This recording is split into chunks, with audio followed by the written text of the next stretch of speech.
Welcome to The Explainer. Today, we're unwrapping the true history behind some of our most beloved traditions. And we're heading straight to Germany to get the real story behind Christmas.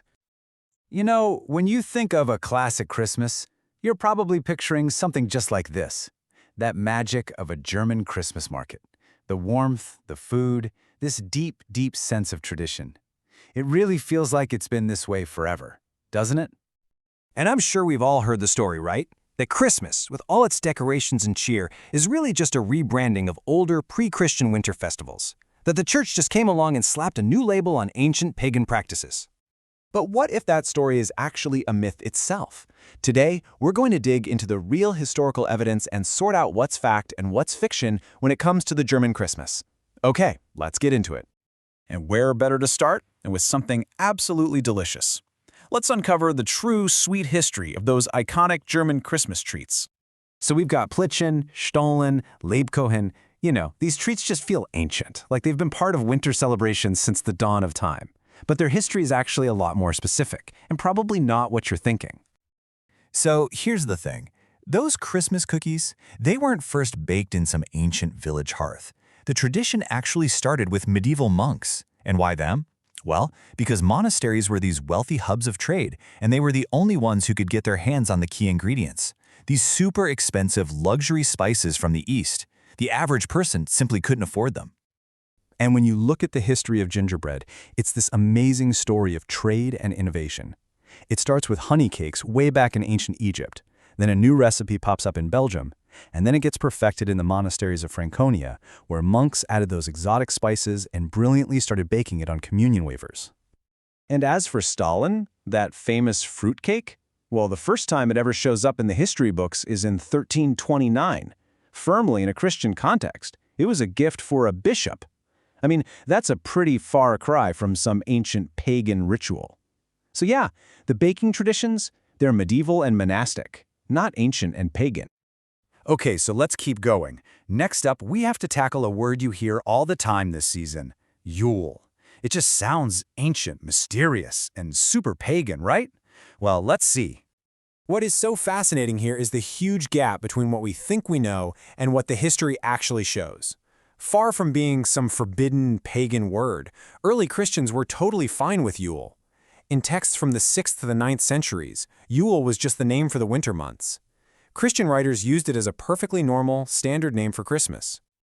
Okay, so if the early Christians used the word without any issue, how on earth did it get this modern, non-Christian vibe? Where did this whole story of a stolen pagan festival come from? The answer, believe it or not, is way more recent and completely political. It wasn't some ancient pagan belief. It was actually an idea pushed by the Puritans in 17th century England. You see, the Puritans really hated Christmas celebrations. They thought it was all too Catholic and way too much fun. So they launched what was basically a smear campaign.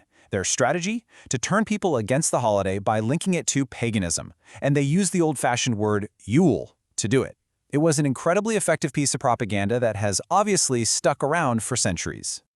All right, so the baking is medieval, and the Yule is pagan idea is propaganda. But what about the date itself? Come on, December 25th, surely that has to have pagan roots, right?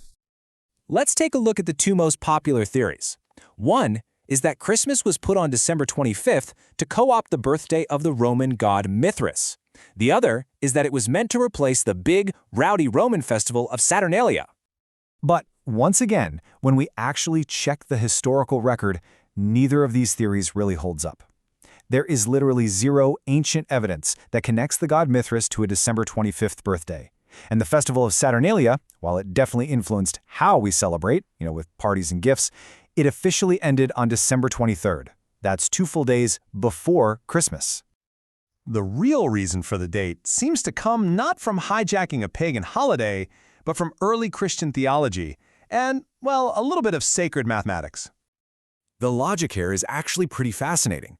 Early Christian scholars were following an ancient Jewish tradition, which held that great prophets were conceived and died on the exact same day of the year. So, they calculated that Jesus' death happened on March 25th. From there, the logic was simple. He must have also been conceived on March 25th.